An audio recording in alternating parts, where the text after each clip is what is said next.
Multi-21, c'est... Yeah, Multi-21.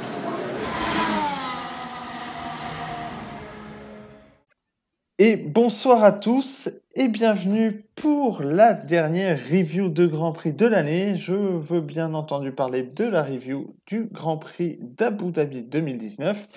Je suis en compagnie d'Aurélien Attard. Aurélien, comment vas-tu? Bonjour à tous, ça va très bien et toi? Eh bien écoute, c'est bien, je me suis bien reposé ce week-end puisqu'on a eu affaire, comme on s'en doutait, à un Grand Prix relativement calme. On va en parler rapidement dans un format un petit peu différent, puisqu'on va aborder que certains sujets, se concentrer sur l'essentiel et ne pas parler de l'énième accrochage de Stroll au départ. Alors, pour commencer, c'est un sujet que tu m'as soufflé, qu'on va aborder. On va parler du nombre de victoires d'Hamilton, puisque tu me le confirmeras, cette victoire d'Hamilton au Grand Prix d'Abu Dhabi, c'était sa 84e. Oui, très exactement 84 victoires pour Hamilton. Euh, après 250 Grands Prix, donc voilà, les records, il ne cesse de les abattre. Et il y en a un autre qui s'approche à grands pas, celui du record de victoires en Formule 1, qui est détenu par Michael Schumacher avec 91 succès. Donc voilà, il suffit de faire le calcul. Dans quelques courses, dans quelques grands prix, Hamilton sera en mesure de dépasser ce mythique chiffre de 91 et de signer pourquoi pas une 92e victoire. Alors la question c'est, est-ce qu'il sera en mesure de le faire dès 2020? J'aurais tendance à dire oui, parce que le règlement ne va pas être bouleversé. Je ne sais même pas s'il va vraiment changer entre les saisons 2019 et 2020. Mercedes, qui produit des voitures fantastiques depuis la saison 2014, sera donc de nouveau aux avant-postes. On en parlera un petit peu plus en détail tout à l'heure, mais bon, au niveau des adversaires, Ferrari et Red Bull, je ne pense pas qu'ils soient en mesure de venir concurrencer les flèches d'argent. Donc j'aurais tendance à dire, chers auditeurs, chers spectateurs, restez très près de vos écrans en 2001 parce qu'il y a moyen que le jeune, enfin plus trop jeune, mais bon, que la légende Lewis Hamilton rentre encore un petit peu plus dans la légende. Alors, eh ben moi, pour le coup, je vais te contredire, je ne pense pas. Malgré le fait qu'il y aura plus de courses l'année prochaine, on rappelle que Zandvoort et Hanoï rejoignent le package. 8 victoires, puisque bon, pour ceux qui ne sont pas très bons en maths, 92 moins 84, ça fait 8. 8 victoires en une année, ça me semble beaucoup, ça me semble difficile à scorer. On l'a vu cette année, il est bon Hamilton, on va pas se mentir, c'est sans doute le meilleur pilote du plateau actuel. Mais faire 8 victoires l'année prochaine, je pense que ça va être compliqué. Comme tu dis, les voitures devraient stagner. Le seul point qui devrait s'améliorer pour moi, c'est le moteur Honda. Le moteur Honda qui devrait monter encore un peu plus en puissance et en fiabilité. Et du coup, qui ferait que Verstappen va sans doute être un gros client l'année prochaine. Champion du monde ou pas, on en débattra après, c'est l'un des sujets suivants. Mais pour moi, il va quand même aller scorer plus de victoires qu'il en a fait cette année. Et je pense que s'il en score plus, ce sera au détriment d'Hamilton. Donc pour moi, ça va être sans doute pas en 2020 que Hamilton va battre ce record. Néanmoins, est-ce que c'est une mauvaise chose? Je ne crois pas. Je pense qu'il y est attaché à ce record, qu'il va vouloir aller le chercher, qu'il va vouloir que son nom soit gravé dans le marbre. Et du coup, bah, s'il ne bat pas ce record en 2020, quand est-ce qu'il va le battre? En 2021. Et qui dit 2021, bah, du coup, dit qu'Hamilton sera toujours présent sur la grille. Et ça, pour moi, je pense que c'est une bonne chose. Oui, oui, très exactement. C'est vrai que je suis assez d'accord avec toi sur ce point. D'ailleurs, quand on voit les récentes déclarations d'Hamilton, bah, il ferme pas vraiment la porte à un départ de Mercedes pour d'autres écuries. Ferrari, par exemple, bon, bien sûr, il nous dit pas non plus, oui, je vais aller chez Ferrari en 2021 ou lors des saisons suivantes, mais bon, il reste un petit peu dans le flou. Après, Hamilton, il a jamais vraiment témoigné son amour pour les autres disciplines sportives, mis à part la MotoGP, où il a fait quand même quelques essais au guidon d'une moto. Mais bon, mis à part la Formule 1, je ne crois pas qu'Hamilton ait de grandes passions automobiles dans la vie. On est d'accord. Mais alors, du coup, Ferrari, où est-ce qu'ils sont?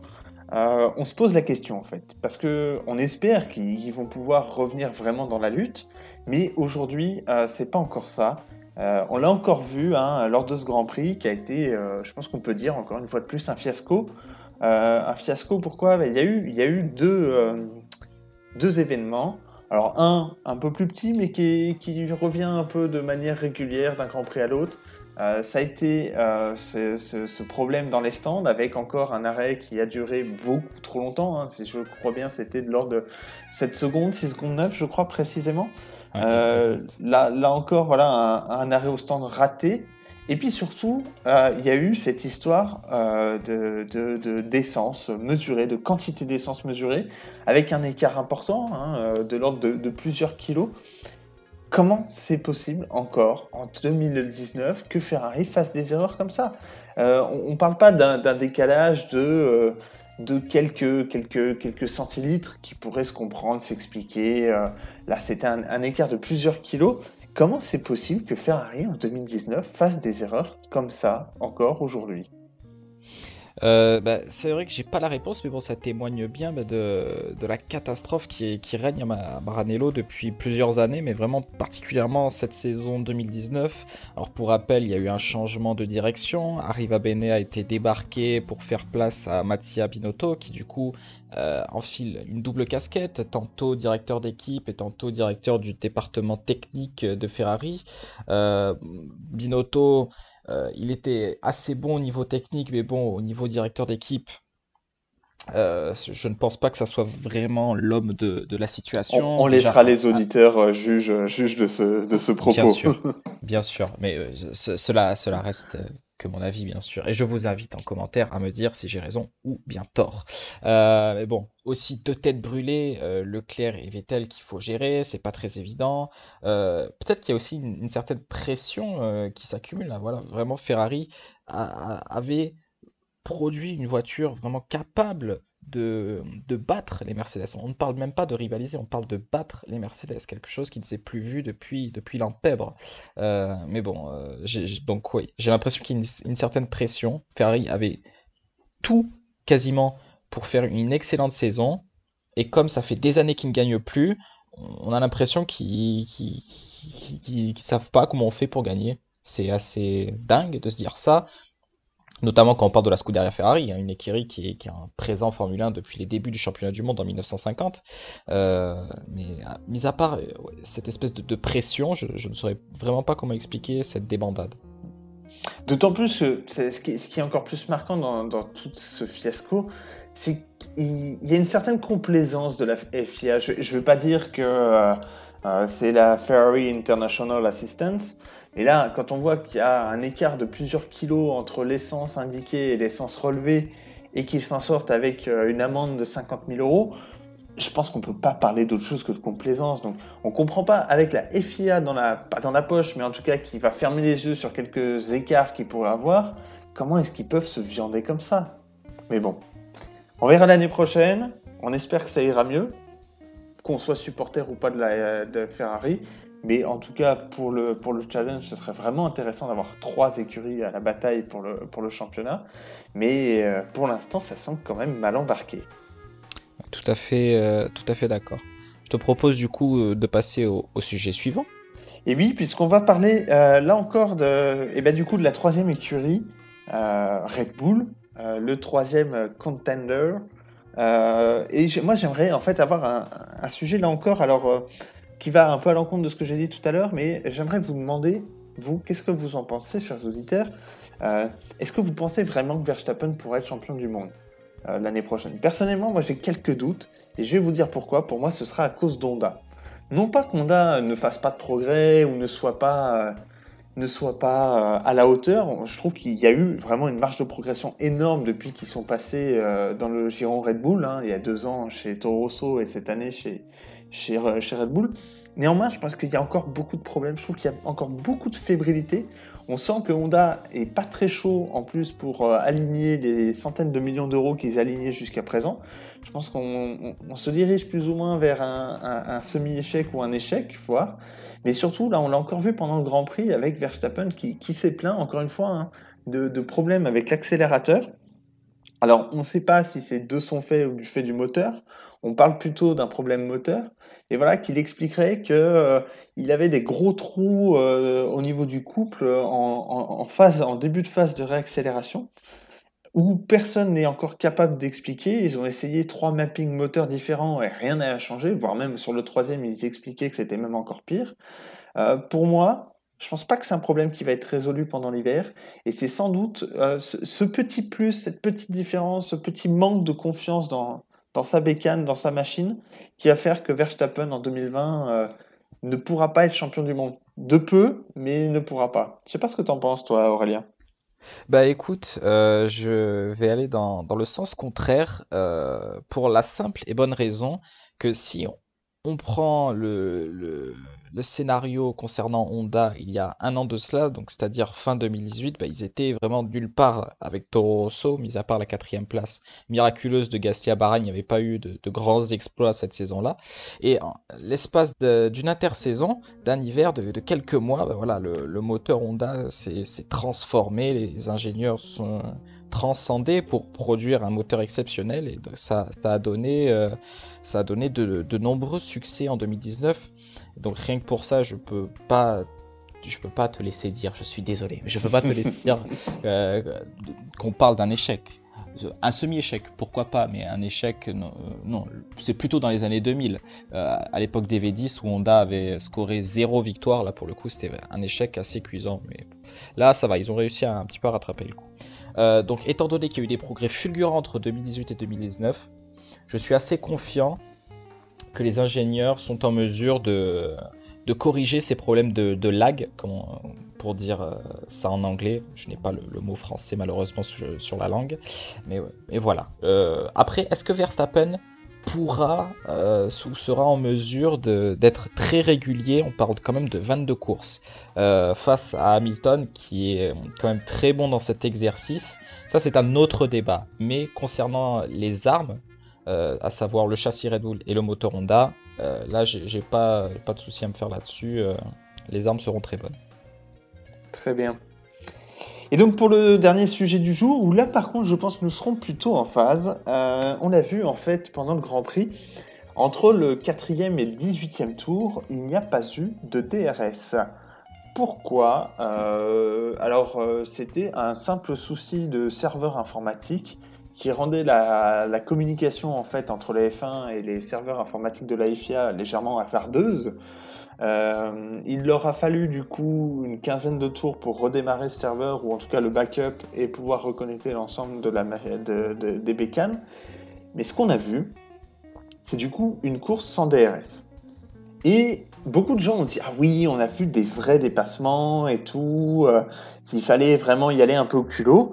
Et surtout, en fait, moi, là où je voudrais mettre en exergue, c'est surtout, on a vu ce problème qui, je pense, est bien identifié aujourd'hui par Liberty Media. C'est le problème de voitures qui sont beaucoup trop chargées en aéro. On l'a vu notamment avec Bottas qui a buté derrière Hülkenberg pendant un nombre de tours. Alors je n'ai plus le nombre exact, mais pendant plusieurs tours dans les fesses de la Renault, alors qu'on sait quand même que le Renault est loin d'être le moteur le plus puissant du plateau. Et impossible de le dépasser dans les lignes droites, alors que pourtant il essayait de mettre une trajectoire un peu adaptée dans la chicane pour ressortir plus fort dans la deuxième ligne droite, etc. Impossible de passer le Kenberg, alors que voilà, on sait que la Renault est peut-être un poil plus déchargée, mais loin d'avoir le moteur le plus récent.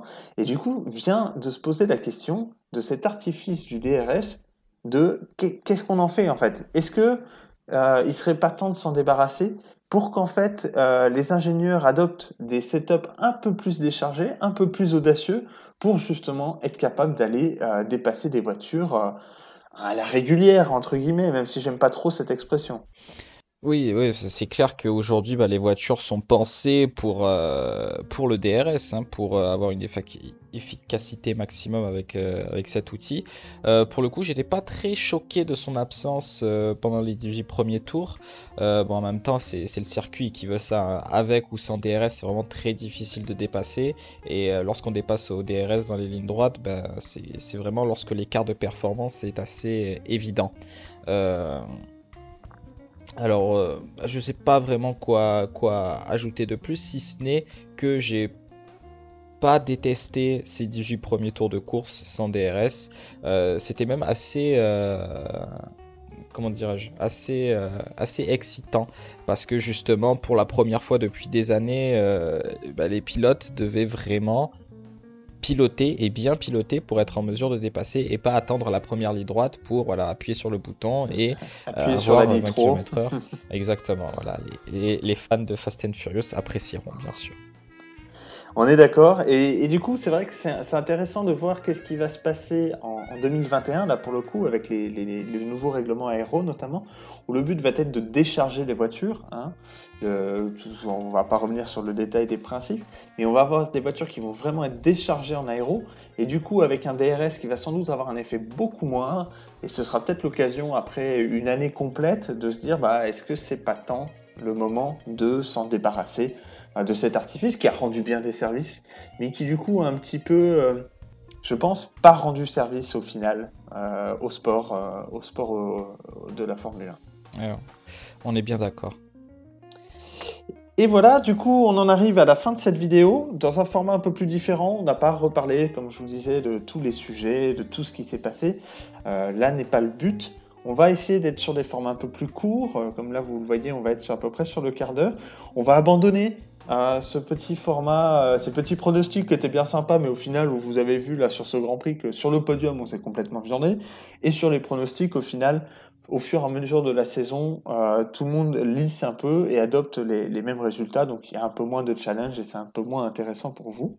N'hésitez pas à intervenir, n'hésitez pas à échanger avec nous. Est-ce que vous êtes d'accord sur le fait que Verstappen sera champion du monde ou pas l'année prochaine?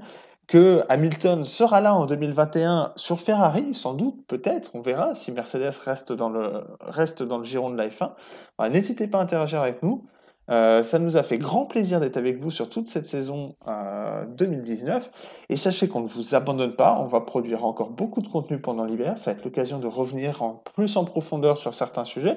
On vous avait parlé d'un power ranking, il arrive. Et puis, eh ben, mon cher Aurélien, ça a été encore un plaisir. Et je te dis du coup à l'année prochaine.